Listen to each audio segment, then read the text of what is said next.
没有土匪，4个人住店，一宿1毛5。这是1932年4月，梁思成在天津蓟县县城邮局给林徽因打电话时说的。他有点忐忑，有点兴奋。对当时蓟县的印象是，蓟县是个山路小城，静美可人的地方，使我联想到法国的村镇。几天前，梁思成找清华大学一位教授借了野外考察仪器。他又打听到，每天早上6点，北京都有一班长途汽车直达蓟县。这是一次难忘的考察，是我第一次离开重要交通干线的旅行。那辆在美国大概早就被当成废铁卖掉的老破车，还在北京和那座小城之间定期的，或不如说是无定时的行驶。北京到蓟县不足100公里，几乎没有路。当时他和在南开大学上学的弟弟梁思达，还有营造学社的2位助手，乘长途汽车前往蓟县。出城后便陷在了泥沼里，不能动弹，乘客只好下车帮着推车。途中上上下下了好几次。对于这位富家公子来说，远离北平和上海这类大都市，那真是刺激、有趣儿、得劲儿。从北平出发，当天就来到燕山脚下的蓟县城内，站在充溢着唐风的梦幻般的观音阁面前了。如今不到2个小时的路程，他们当时用了足足1天才到达。傍晚，在古寺对面的小旅店住下来，有了开篇的那通电话。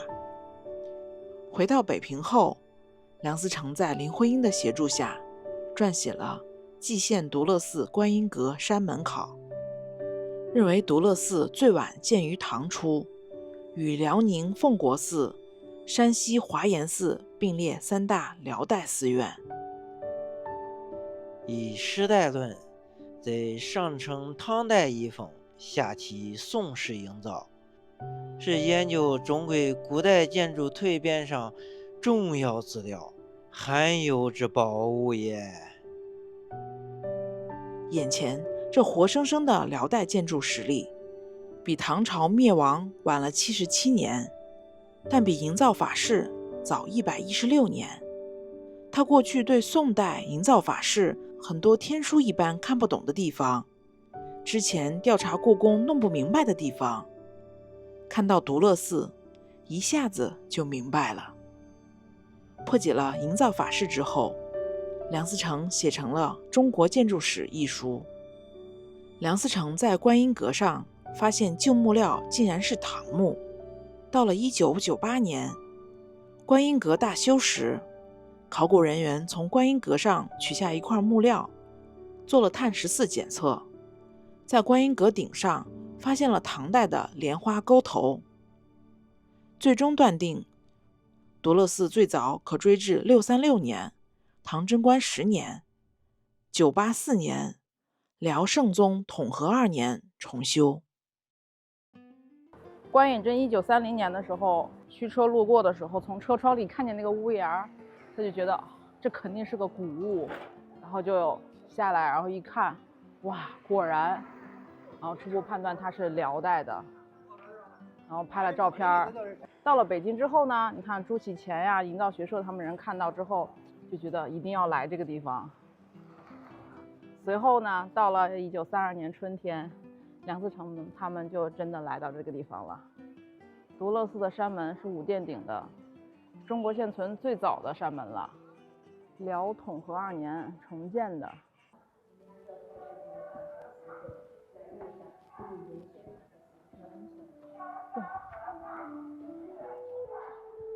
看，这有一个变形观测墩1号。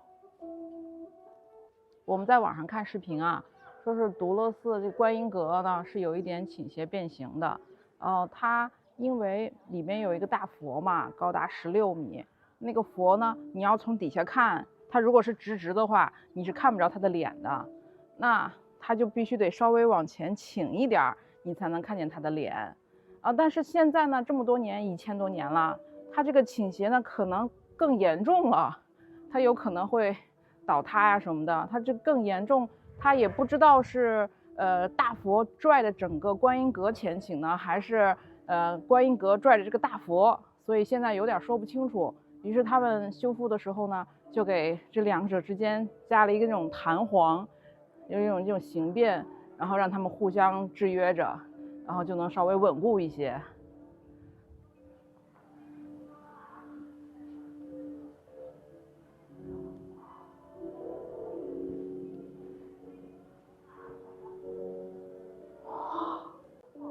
瞧着山门，进身2间，面库3间。对，这是5殿顶山门的斗拱后面角座，这是补间铺座，这边是柱头拱。从哪儿掉下来的？鸟蛋壳啊？你看嘛，从上面掉下来个鸟蛋壳，这里边有鸟做窝吗？它没有网子，你看，可能就是真的有鸟在里头做窝，就从屋檐上啪叽掉下来的，所以里边就是应该是有鸟窝的，多好玩啊！因为独乐寺从北京到清东陵的必经之路上，所以后来皇帝纪灵就把这块改成了一个行宫，所以这里到处都有乾隆的足迹。对，包括你看这个河西彩绘，肯定也是因为行宫，所以它才可以用河西彩绘。这边是龙，双龙，这边是双凤。这是严嵩写的独乐寺，就大家调侃说是有着六必居味儿的。哼哈二将是辽代的，你看你站在这个角度就感觉他怒目圆睁的看着你，啊，这脸真够斑驳的。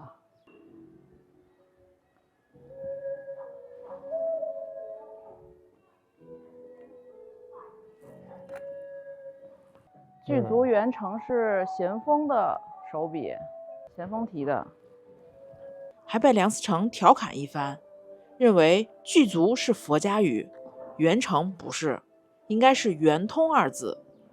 观音阁统高23米，从外面看着是2层，实际上中间有一个暗层是3层，相当于现在的7层楼，在那个年代真的是高层建筑了。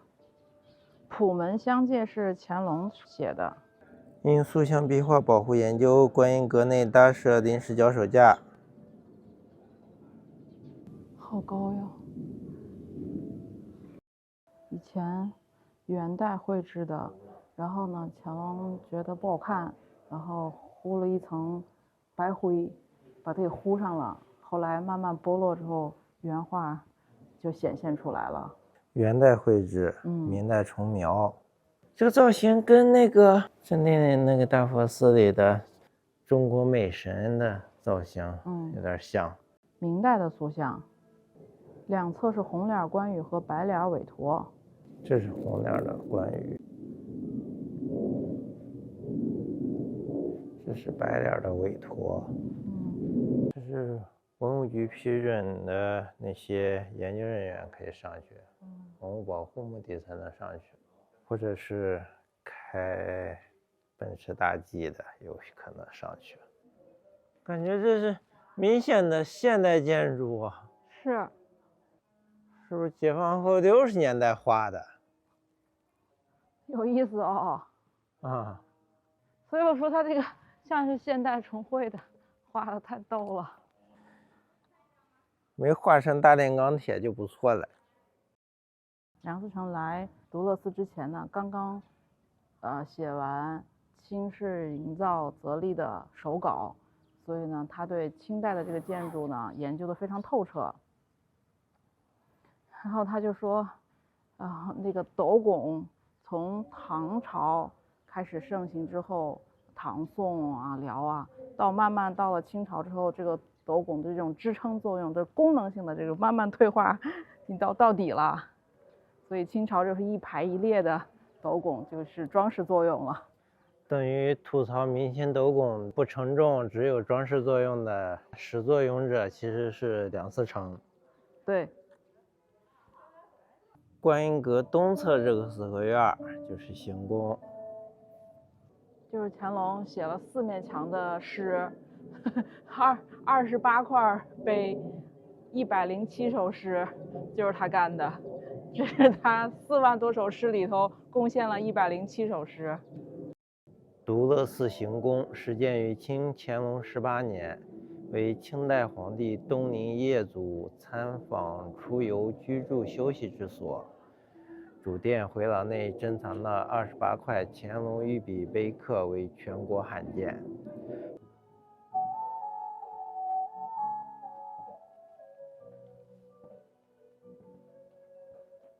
这有沙盘模型哎，这是现在的山门，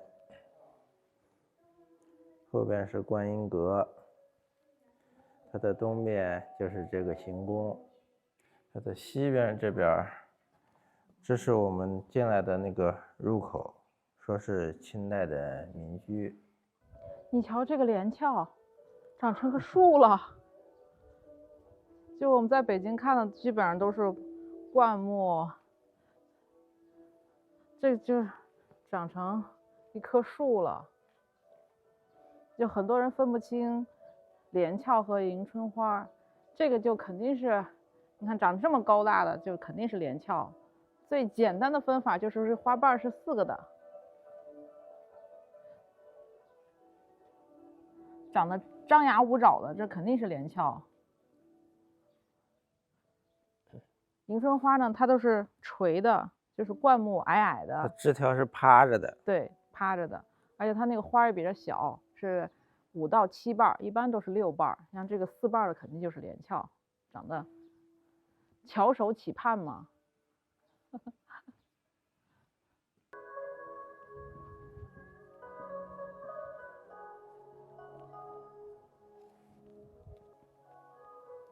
说以前的原来韦陀亭里的那个韦陀像铜像，日本人打进来之后，把那个铜像啊就给铸成子弹了。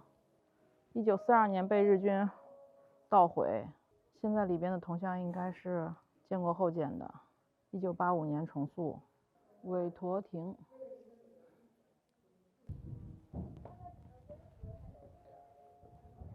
报恩院，皆大欢喜。4位疯僧，南宋的风波和尚、道济和尚。这是唐朝的普化和尚和寒山和尚。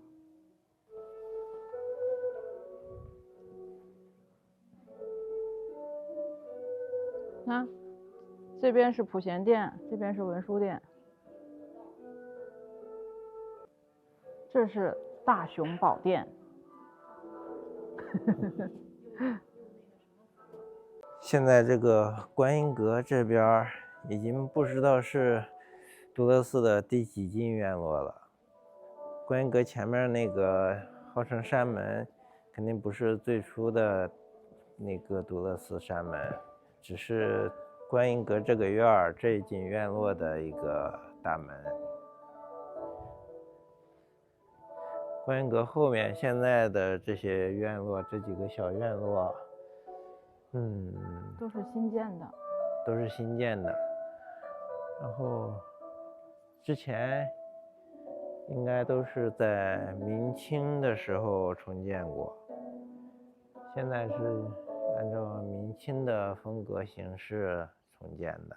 在观音阁的阁楼上面那个窗户应该能看见白塔。对，白塔。说白塔以前也是整个独乐寺的一部分。对，文物展厅啊，这是换下来的。这就应该是观音阁换下来的件儿。残损的檐角的副座。这上面现在打的钉子。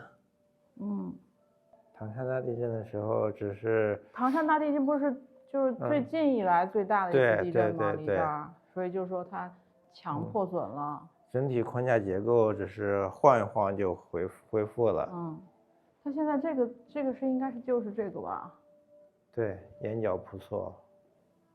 这上面现在都有钉子，有铁，这不知道是什么时候的。古建筑说框架结构啊、榫卯结构啊，并不是完全拒绝铁器、铁钉子，那些大的结构啊之类的，它用铁钉去再固定一下是很正常。瞧这个点听，水晶柱，说的是那句话是“昔周武王分尧后于稷”。你非要在这么吵的时候说吗？那个稷和天津这个稷不是一回事儿。我就说那个石狮子是和珅墓前的石狮子，和珅一倒，嘉庆吃饱，是那么说的吗？是那个意思。说的是这对石子，不分公母啊。和珅又不是太监，他是侍卫。这对石狮子是和珅墓前的原物。看我们房车的窗外，就是独乐寺。我们停在独乐寺边上的停车场。就这么点距离，我还是走累了，看了好几个小时呢。院子很小，主要就是山门和观音阁，其他的可看的不多。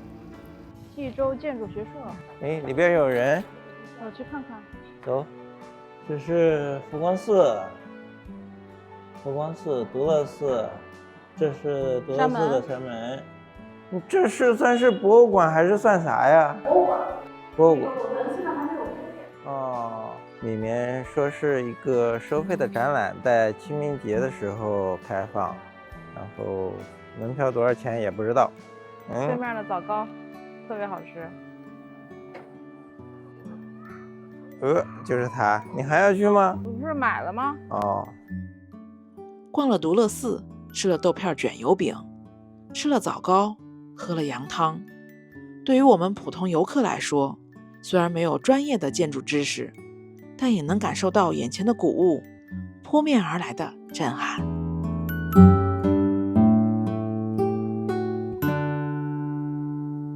关注1毫米足迹，跟我们去旅行吧。